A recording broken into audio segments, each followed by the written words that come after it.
Hi, this is Once Upon a Page of Miss JoJo. Come read with me.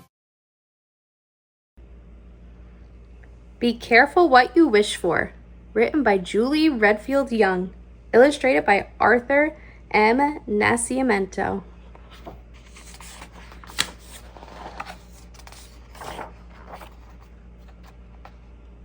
I wish I was a boy, croaked Finn, the tiny black pollywog, as he swam away from his brothers and sisters to hide among the cattails waving in the breeze.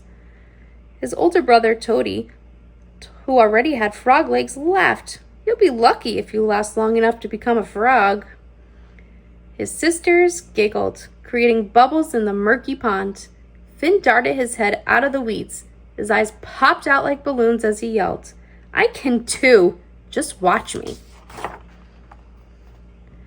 A fishing hook with a thin line plopped into the pond near Finn. Eyeing the bobber, Finn thought, this is my chance to join the human world.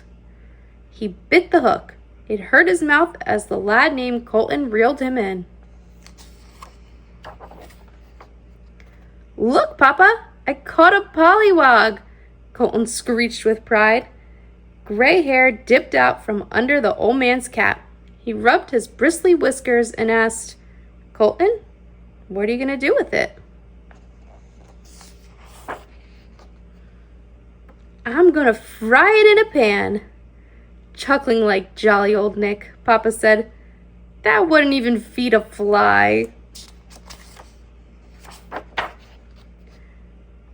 What else can I do with it? Colten asked. Well, you can toss it back into the pond, but it probably won't survive. Or you can take him home and see if he grows into a frog. I'm going to take him home. Papa dipped his coffee cup into the pond and held it out to Colten, who plopped the pollywog into it.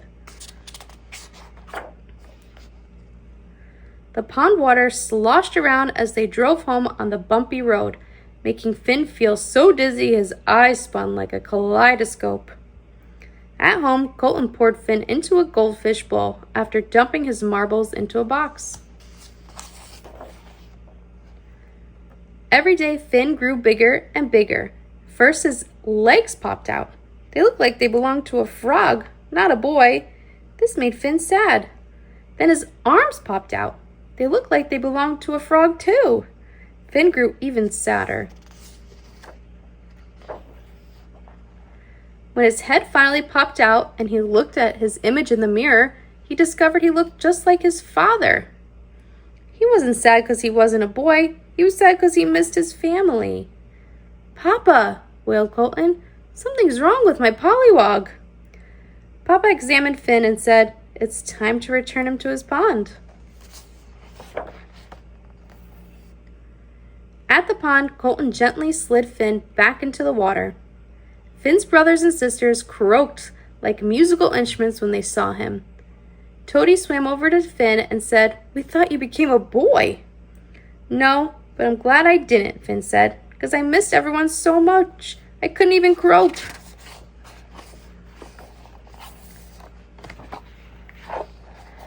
His frog family hopped from lily pad to lily pad, welcoming Finn home. His father gave him a huge hug. On the way to their beat-up Chevy truck, Colten's eyes welled with tears as he cocked his neck towards Finn, who was watching him with a teardrop in his eye. As Colten wiped his eyes, he asked, Papa, do you think he'll remember me?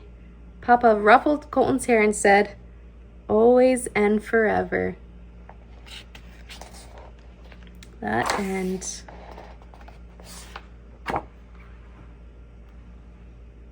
Hi, boys and girls. Thank you so much for reading with me.